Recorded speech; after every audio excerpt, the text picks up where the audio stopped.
Let me ask about opioids.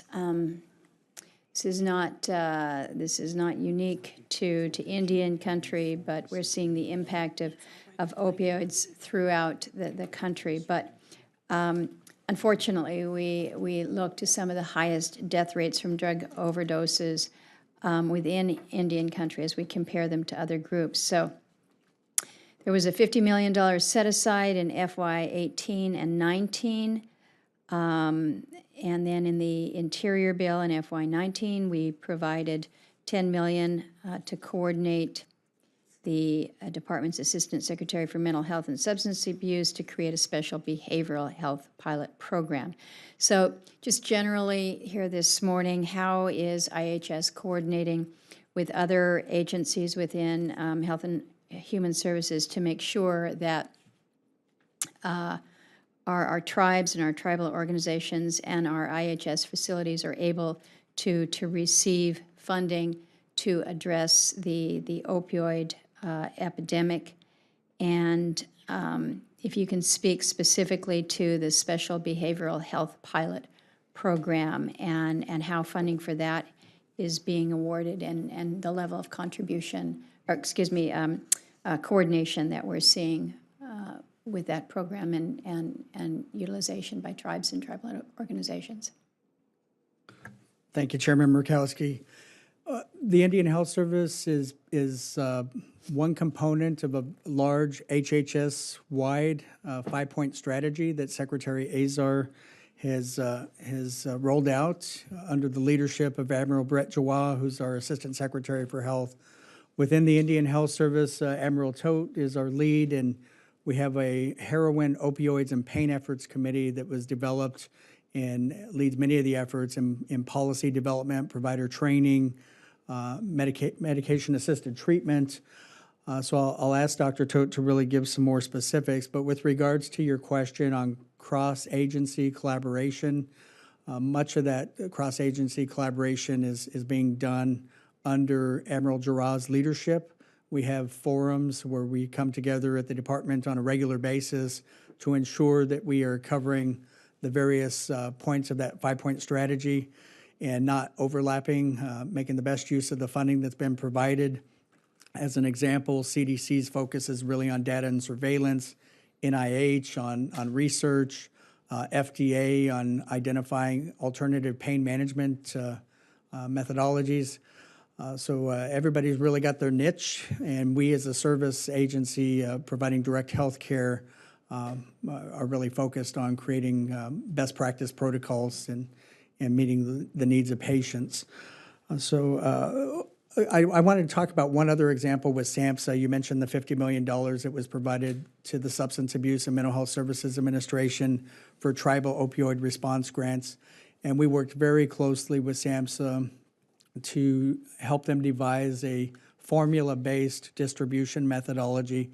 One thing that we've heard from tribes often is that they don't like competitive grants, and that those who tend to succeed in obtaining competitive grants do so because they have greater capacity, they can afford a grant writer, where other tribes may not be able to compete at the same level. So competition, they'd rather have the money directly provided without having to go through that. And so we worked with SAMHSA to devise something similar to what we do with our special diabetes program, and getting as much of that funding into Indian country, and then allowing communities to develop prevention, treatment, and recovery support programming that best meets the needs of the local community.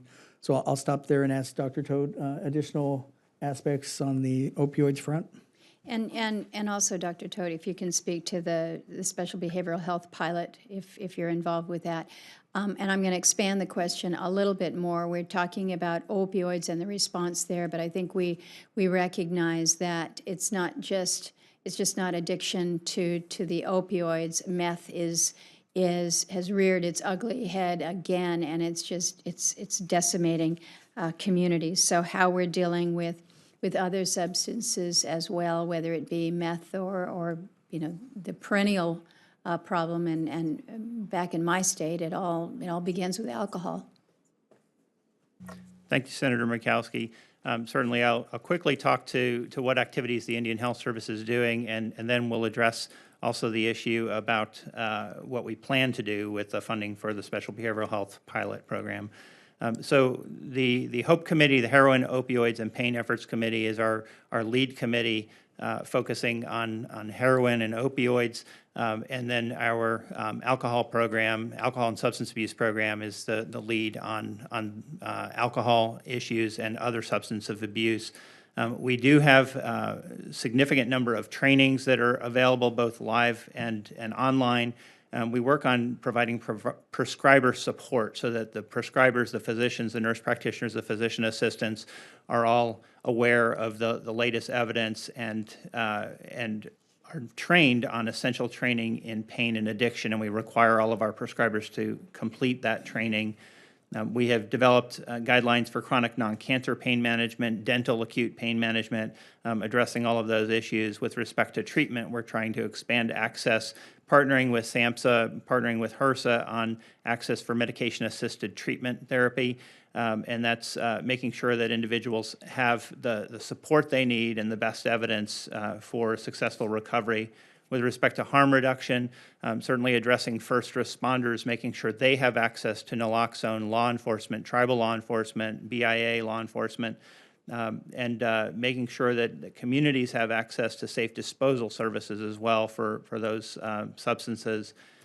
We are working to reduce maternal and perinatal substance exposure as well. So we've been working with the American College of Obstetrics and Gynecology and have recently published guidelines specific for American and Indian Alaska Native women to reduce exposure and to treat those who are perhaps addicted to substances.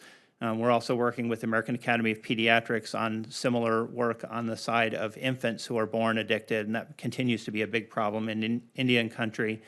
And then finally, we're working on improving our metrics. We have a great challenge in getting data that's accurate and responsive, not only for the federal side, but for tribes and supporting tribes in their work in applying for funding. They've got to have the data they need to address the issue. So we're looking at improving our metrics and our data capabilities as well.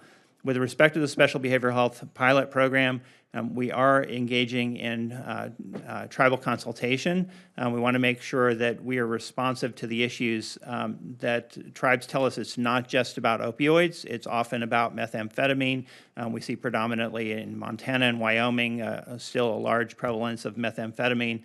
Babies born to moms who are addicted to methamphetamine continues to be a big problem as well. Alcohol continues to be a huge problem in Indian country. Just looking at sheer numbers, that's certainly the greatest substance of abuse, and 3.8 times is the number that we still see from liver failure death rates in American Indians and Alaska Natives compared with all races. So there's still great concern about alcohol and its effects and deadliness in Indian country. And then in some areas we continue to see transition of patients from prescription drugs to injectable drugs, heroin, other substances of abuse. So we recognize there's variation across Indian country and the approaches need to be tailored for those tribes. So engaging in that tribal consultation is extremely important to get the feedback and direction from tribes on how to spend that money. Thank you. Thank you for that update.